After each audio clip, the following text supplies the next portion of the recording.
People kind of shop Temu in secret because everybody knows, this can't possibly be right. I'm a horrible person, but goddamn, I need 1,209 hair ties right now. Hello and welcome to The Big Con, the podcast dedicated to demystifying and simplifying the world of strategy, exploring its impact on businesses and individuals who've either harnessed it for success or perhaps missed the mark.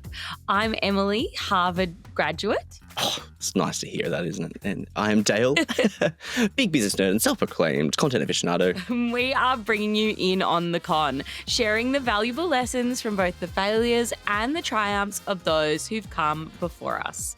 Dale, you're up today and I'm excited to hear all about this one. Well, this is an idea that was spawned by something that inspires me a lot, my own laziness. Because I was really tired of doing really deep research on the giants we've tackled that have these awesome histories that go back for millennia, and we can talk about their origins. It's usually what we go for. So I've deliberately chosen a company that's only been in existence since 2022. Oh, newbie. Albeit it's still a massive online e-commerce platform and one that gives customers the ability to shop like a billionaire. That's their quote.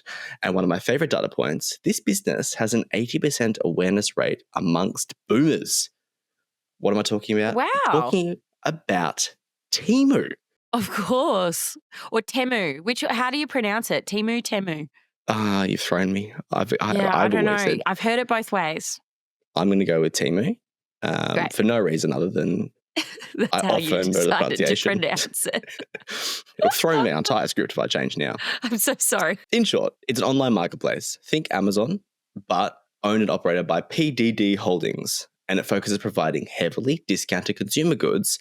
The slight point of difference is that it goes straight from the manufacturer in China to the consumer, which at the time of this episode right now, and I'll touch on this, why this is important, for the most part skips a whole bunch of tax and tariffs, reinforcing that whole cheap bit, which is really good for the people who are buying on Temu. So, Em, what can you buy on Temu? On Temu. What can you buy? Literally everything, right?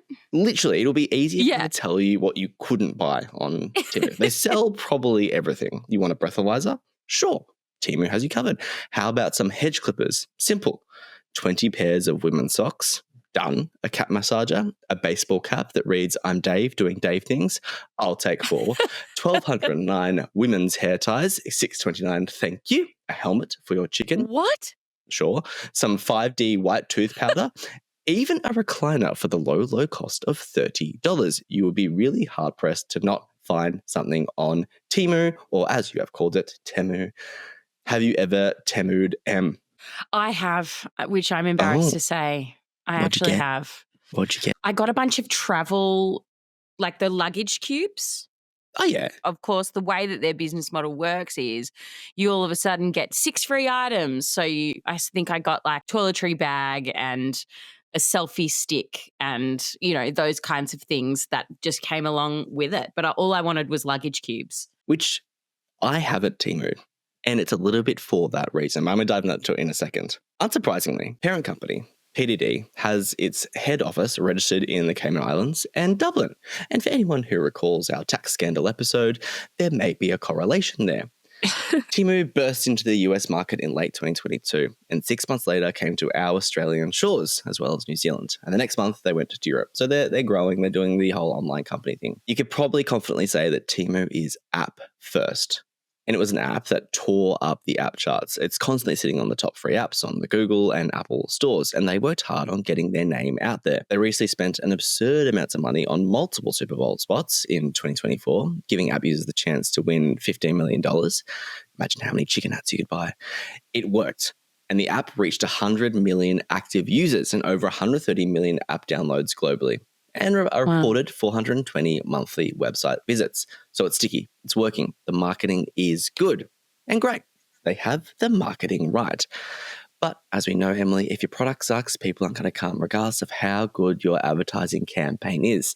So let's look at the business model. Temu's whole deal is that they facilitate a relationship, almost a direct relationship, with China-based vendors. and the customers who want that aforementioned chicken hat. This is kind of different to Amazon because the majority of their products are stored in their giant warehouses. Amazon owns a fleet of drivers that own the delivery infrastructure and all the networks to get products to consumers. Sure, for Temu, their approach around vendor and customer relationship works to keep the price down, but there's got to be something else. Well, touched on it before. They take gamification to a whole new level. I'm going to describe a Temu experience to you. I did this only for research purposes because I'm still terrified of the app. You open the app and out of pure research and perhaps I might buy one of those Dave caps, for instance. And before I'm even able to navigate to the search bar, a spinning wheel pops up. And I can't get past it until I've given it a spin. And lucky I did because it's offered me 50% off of whatever I'm about to buy. Lucky me. That $30 recliner is looking pretty great right now. So I navigate over to add a few things to my cart. A wire bottle cleaner, a shaving mirror, and whatever hell this thing is. Seriously, there's so many nondescript things on Temu. I'll take 12. This is great. I go to check out and I'm greeted with another spinning wheel. How lucky am I? Spin again and spend another $10 and you'll get those things at 80% off. I would be an idiot. Think about how many hair ties I could buy. While I'm scrolling, I also notice that there's brightly colored text across each product. Ending soon, it shouts. Only 10 left. Little loading bars showing the scarcity. It feels like a casino, and it coined a phrase that I absolutely love, ADHD consumerism. Comment 1. As I mentioned, this is actually why I've never shopped on Temu. I've never gone to full completion. I've ever actually entered my credit card details. I'm too overwhelmed by the whole experience. Yeah. I got so stressed about missing a deal or a product that I chose to run and hide. It's how I handle most of my to-do list. If it gets too much, I'd rather just take a nap than actually focus on doing something productive. But I am in the minority. And anecdotally, the amount of people I hear loving Temu tick on the product experience front. Well, I don't know if I would say that I loved it. I would say that they had the best looking luggage cubes that weren't $80. So I would say that is what got me over the line in that instance. But I don't love the shopping experience. I too get overwhelmed and I also get irritated that you have to sort of add a bunch of stuff to your cart. Games. Even though I'm like, yeah, I don't like it. I just want to get what I need to get. And this is quite common for a lot of people. I think it's something that will start to work against them. And the other question is, are they actually making any money? Reports say no. In fact, some of these reports say that they're losing $30 per order. And unsurprisingly, can I just say that's kind of good because it sort of suggests that they are paying expenses? Because let's get into that. Okay. So with Temu, there's free international shipping. And 10 pairs of socks for $2.95 isn't going to bring in all the bacon, even if you're adding some $80 luggage containers that have been severely marked down. And the China Merchant Security says, at best, on average, Temu is losing $750 million a year, and at worst, $1 billion. Temu is also passing this on to their vendors, squeezing them to their lower costs. So they're going, hey, listen, let's if you want to be on our store, you have to follow our strict criteria and it needs to be super, super cheap. We have razor thin margins here. And in some cases, these vendors are forced into working for free. What's worse, oh my God, these small vendors end up becoming reliant on Temu. If they back out of the Temu partnership, they're left completely stuck. Temu has trained the customer to use their app, similar to what Amazon does in this space. And I'm sure if you've Googled anything recently, Em, the top result for whatever I Google often has a Temu listing right up the top. Literally anything. I Googled Joseph Gordon-Levitt the other day. The search results would suggest you could buy him on Temu. The small vendors are in a really tenuous position if they ever want to go it by themselves.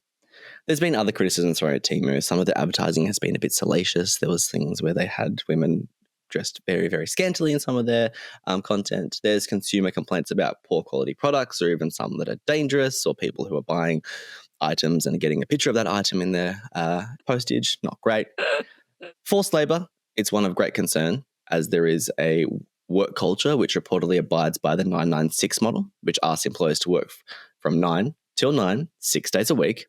And there is terrible, albeit unconfirmed, warehouse footage of hundreds of shirtless men sweating in a factory packing Temu packages. So some may suggest that the pipeline for Temu isn't as clean as it could be.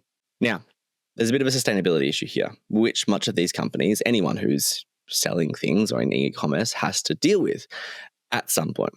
Although, on the sustainability front, there's one counter argument that I've heard is that the algorithmically informed demand-driven vendor-to-customer model, which Temu has, suggests that there should be less waste products, as they're only making what the customers actually want, rather than just make it and they'll come. Similar to what we see in Kmart, in any shop. They just buy a whole bunch of clothes off the store and put them on the shelves, and if they don't, they just go into landfill. It was going to be my main argument for this episode, Em, but even I think it's a stretch when they're offering products like chicken helmets, because sure, there's plenty of chickens, but do they need helmets? So Temu, their marketing is amazing and it has appeal. They're making a loss, but hey, it's a build phase, and we've seen this before. Temu companies take a while to go cash flow positive. But recently, parent company PDD lost 18% of its share value. And why did this happen? Well, first, it missed analyst targets by roughly 3 billion won, which is about 600 million Aussie dollars. And the thing with a lot of these tech companies that if you even miss by a slight, they want you to overperform. That's how these analysts want people to go for. It has enough for PDD to come out and say, oh, the competition is here. We're not winning. And it's facing a lot of competition and challenges in China, because China market is in the economic downturn right now. And so they're looking at things like, well, they're going to have to invest in some of those vendors domestically. So they're in a bit of trouble. Other trouble as well is that what I spoke about before around their tariff model. Well, the Biden administration is really looking at that and going, well, this is a whole bunch of tariffs and tax that we are missing out on and we need to probably consider. And so there's a lot of regulatory interest as well. So Temu, it's one to watch, I believe, but let's take a break and have a chat afterwards, because I'm interested in whether you think Temu has staying power. Is this the future of e-commerce, or much like its quickly disappearing of deals, is this just a flash in the pan? Emily, we are back. So I'm really interested in the whole future of e-commerce component, because does it look like this, is it a casino facade where you can buy $14 massage guns, a portable air compressor, and an item called men's stylish loose cotton blend, geometric pattern pants with pockets, casual breathable, comfy trousers for city walk, street hanging outdoor activities? That is literally the title of the product. Is that what shopping looks like? I don't know, Dale. I think that there's always a place for gaming. There has been forever in industries and gamifying things, and it's becoming more and more common. But I think if we want to talk about longevity, people will get bored unless you change up your game. People will start to sort of identify the tricks. We already know what the tricks are, and they'll get sick of them. So I think potentially in terms of e-commerce, I think longevity really, Amazon has shown us it's in infrastructure. And so Temu doesn't have infrastructure. They're connecting warehouses with consumer. They're the middleman, for example. So I think where Amazon... They're the 2-bit in the B2C. Yes. Yeah, they are the two. So whereas with Amazon, they also do that. They also connect the consumer with a business, but they have an infrastructure that, in terms of their delivery services and their delivery network, which is, unparalleled, and they can reach to all sorts of places in the world. So that this is the thing that I think people want, is access. There's also something to be said as well for the fact that Temu's sort of really hitting its stride in this kind of time, and that is sort of the cost of living being so unaffordable at the moment, and salaries not rising to the occasion in order to keep up with how expensive life is at the moment. And so people are reaching for Temu, even though they know there's sort of this morality bit, right, where everyone knows. People kind of shop Temu in secret because everybody knows this can't be good. I can't be doing good things for the world by using this app. This can't possibly be right. And also, that seems like a really good deal. So there's this push and pull at the moment of people trying to keep up their lifestyles with this kind of offer, but then also feeling oh God, this can't be right. I'm a horrible person. Yeah, this just can't be God good. damn, I need 1,209 hair ties right now.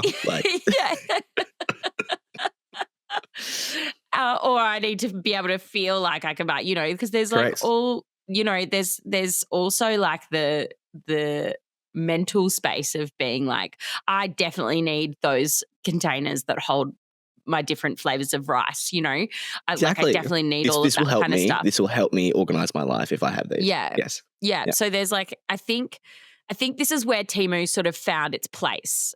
And I know that your question was about whether it will last, and I'm answering it in a roundabout way, but I think that this is where they've found its place. And if we continue to find this kind of inflation and we don't sort of address this kind of issue, or we don't address why society feels like it needs a chicken helmet, Temu will always have a place. Do you remember Alibaba?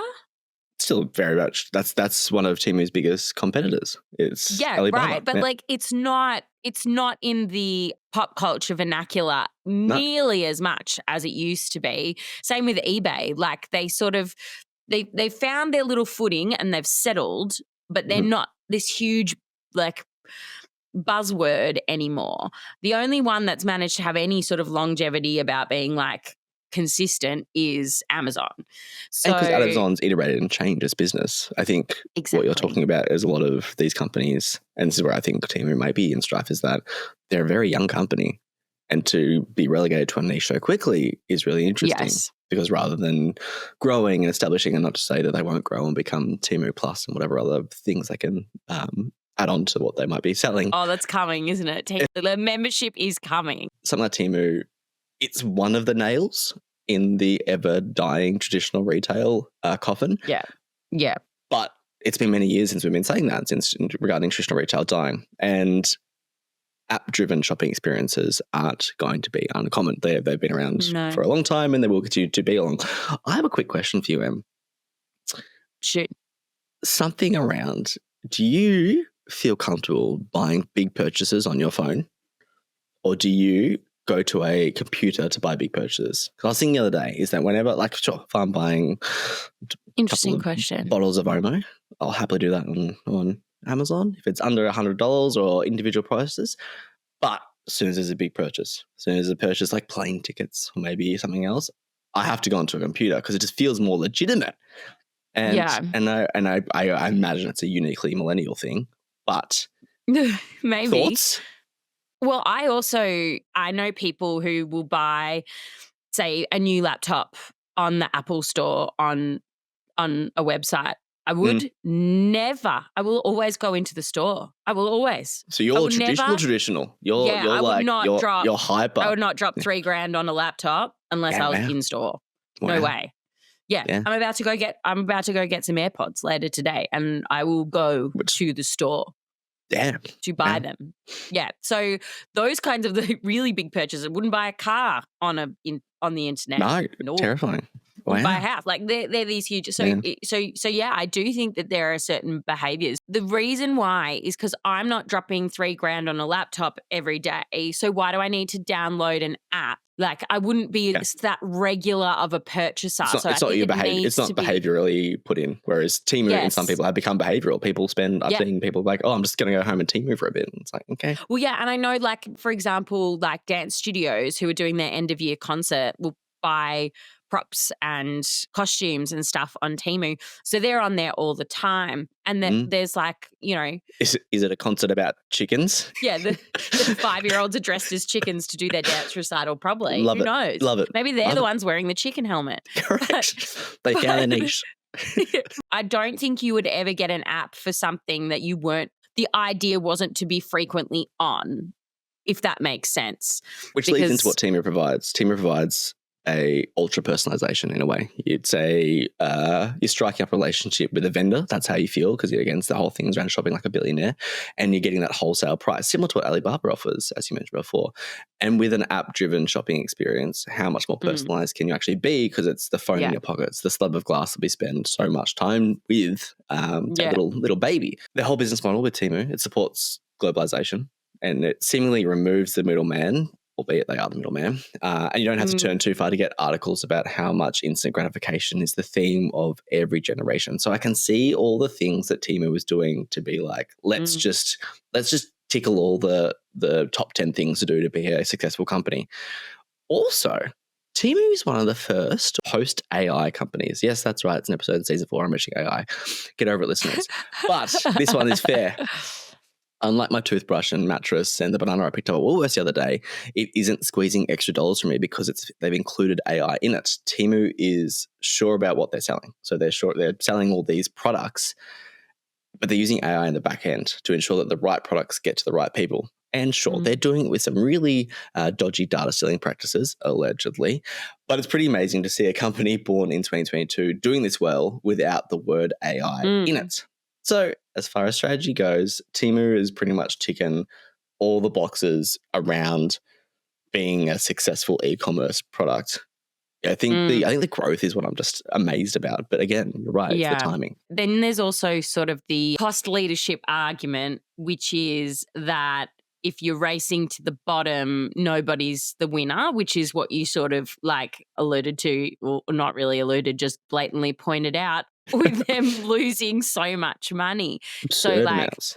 You know, if your differentiation factor is that you're the cheapest, it can be a race to the bottom because Amazon is at your heels and they've got the infrastructure and they've got the weight behind them to drop their prices a little bit and still not lose money and kick you out of the running before you bat an eyelid. So it really, when you're entering the e-commerce space, the cost, like going for lowest cost when there's giants like Amazon is really brave. And the fact that they've made this much progress is kind of impressive in itself. Yeah, back to Amazon. They've started to take from Amazon. 100%. Can you build a business while losing money? And you said around the race to the bottom component, but a lot of these companies are being forced to grow up. And Amazon was never, sure, it's cheap. Like it's not, I'm not denying there's probably deals to be had on Amazon, but they were never known as a cheap first product. Something like Uber became immensely popular because for whatever reason, it was incredibly cheap to buy a chauffeur-driven car until it wasn't. Like I think I Ubered home the other night. It was $50 and I was like, oh, Jesus, that was extortionate. I could have done any other transport method. But again, it was something I needed. So when these companies are forced to grow up and start to charge what they actually do to turn a profit, can you build a business while losing money? Yes, if you see that there is a way to turn a profit down the line. If you can't just hope on a wing and a prayer that your business model will stay the same and then all of a sudden you'll start earning money. That's not what, like Temu can't operate like this forever because they just can't. They need to change their business model. At some point someone's going to want to pay some bills. So they need to change their business model. So that might start looking like memberships, Temu Plus, like you said. It could look like selling data. Allegedly. But like honestly, like they could, like what you need to then look at is like, okay, what does Temu have? They have a network of cheap manufacturers. So what else can we do with that? How else can we monetize that? So but they cannot continue with this business model and then wake up the next day and be earning money because all the competitors are gone. That's not how it works because they're not paying off their expenses. So it's just like that's just not. And eventually it destroys the vendors. Like it will eventually kill the vendors as well. Yeah. Because so then they lose their network, which is their only strength. Yeah. So like, they have to change. They cannot work like this forever, whatever that looks like. So maybe they don't change. Maybe they always lose money in the shopping side of things, but they start earning a killing because they have to find income from somewhere. And if their entire business model is that they're cheap and then all of a sudden you're paying $50 for that shitty item because it's not good quality, but you don't care because you're like, that's fine. Like I know what I'm understanding, but all of a sudden one day they're going to have to charge more. They can't really do that. So they need to figure out where they get their income from. And it can't be from the shopping. I agree. I think it's an entirely new revenue stream they need to consider because otherwise they lose their entire point of differentiation. And of course, morally, I just have to say that like if that they are, workers' lives. So the answer isn't work harder and do more and grow. Like it's very much a think better and and more morally they're aligned. in it. And because when I say like they can't raise prices, I Mm. actually mean that they can't because they'll lose all the consumers. But I don't mean that they shouldn't, if that makes sense. Yeah, definitely. And I think I actually don't hate the idea of Temu Plus because it does actually something that you could reinvest that into the vendor economy. My final comment is gamification. It's a word. Me and you have worked in education previously, and people like to throw around education gamification a lot, and people like to throw in gamification in all manner of things. Yeah. Is it any good? I just have never seen something that works well. Asterisks other than my obsessive relationship with my Apple Fitness, getting my trophies to close my rings. It's the only time gamification has worked, and maybe Duolingo.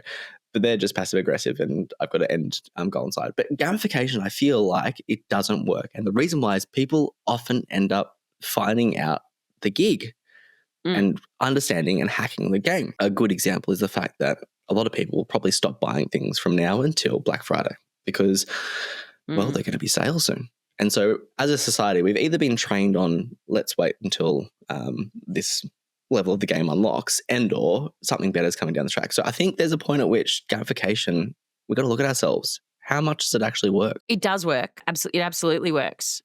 But it's all psychology based.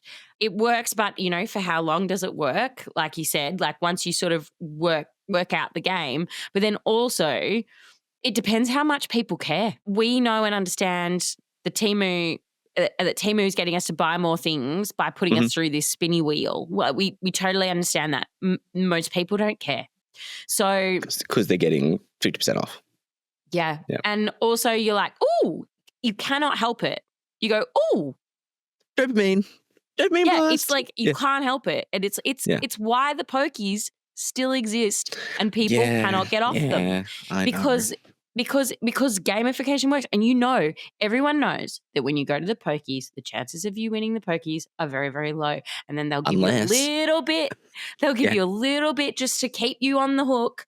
And then, all of a sudden you've sunk all your money. Everyone knows that this is how it works. Everyone goes and plays the pokies. Well, not everyone, but a lot of people. So, and, you do it for fun or you do it not for fun. And, so it works. It absolutely works. But you're right. It maybe doesn't have longevity and the offering has to be better than just the game. So it can't be game first and then also there's a product underneath here. It needs to be a successful product and then the game needs to strengthen what you're offering. Enhance. Yeah. From what my experience and from what I can see, that is based on no study or nothing.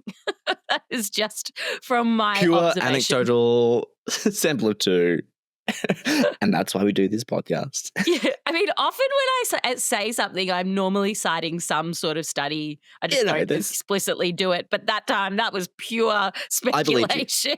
I believe you entirely, and I'm totally for that. One more fact about Temu is that a recent study came out and said that it's in the top 10 amount of brands that Australians trust the least. And again, this ties back to the fact. That's so good. Yeah. And so the gamification probably isn't working that much and the overall product offering isn't working that much. And some of those things come from the fact that, again, there's been some dodgy data sharing alignment. There's been a lot of stories of people who sign up for Temu and then their inbox is flooded with... But can I ask the trust the least, is that based on a survey? It is based on a survey. I would argue, not that I don't think that people don't trust, nobody trusts Temu, but I'd also say that if you're being asked a question about whether you trust Temu or you think it's good, you will always answer no, even though you use Temu. It was probably around, it's around brands that Australians trust the most and least. Yeah. And so it was in terms of a ranking, Temu scored quite poorly. But that's what I mean. Of course they did, because if you're presenting Temu next to Australia Post. Apparently. Australia Post or Woolworths or whatever Woolworths it is. Also on the decline. Did they? On the decline. But they're probably still highly trusted. But if you put them next to those kinds of things, of course you're going to say no, you don't trust Temu. But I don't think that, and trust may not equate to I use it or I don't use it in this scenario is what I'm saying. Well, I'm going to finish this episode by going through Australia's most trusted brands. So in the top trusted brand, Bunnings Warehouse, sure, 100%. Oh, that earned, well earned. Well earned. You get a snag and you can get everything else probably that you can buy on Temu. Aldi, number 2. Kmart, number 3. Toyota at number 4, apparently a decent increase. Number 5, we have Apple, and number 6, Australia Post. So even when they're not delivering your package and or all the other things, Australia Post has really good brand recognition. Least trusted brands. Well, number 1, that one we've covered before, Optus, of course. Number 2, Qantas, poor guys. They've had a rough year. Number 3, Facebook's Meta. Number 4, Coles. Number 5's Woolworths. So the big shopping brands have been up there, and I think with the cost of living crisis that's come through, we can understand. Yeah. We've got Telstra, we've got News Corp, sure. We've got X, yep, sure. Number 9, TikTok, and then in number 10 position, Temu. TikTok. So number 10 is the least trusted platform. I think that speaks to a lot of the interesting. And again, this comes back to all those data sharing concerns because everyone is highly aware and or thinks that these companies are sharing our data, and yet as soon as we log off here, I will be jumping on the TikToks and scrolling mindlessly for the next 30 minutes. Incredible. Well, listeners, there you have it. You now understand a little bit more of the con, and we hope that you found your best bargain on a chicken hat for now. If you haven't already, please subscribe to the Big Con podcast. It not only supports us, but it means you will get the latest episodes straight to your device. Do not keep all the fun to yourself either. Share the con around your mother, your aunt, your best friend's brother. Tell them to check us out on all of their favourite podcast apps. For any further details, head over to our website, thebigconsultingagency.com, and sign up to the mailing list. Bye for now. Bye.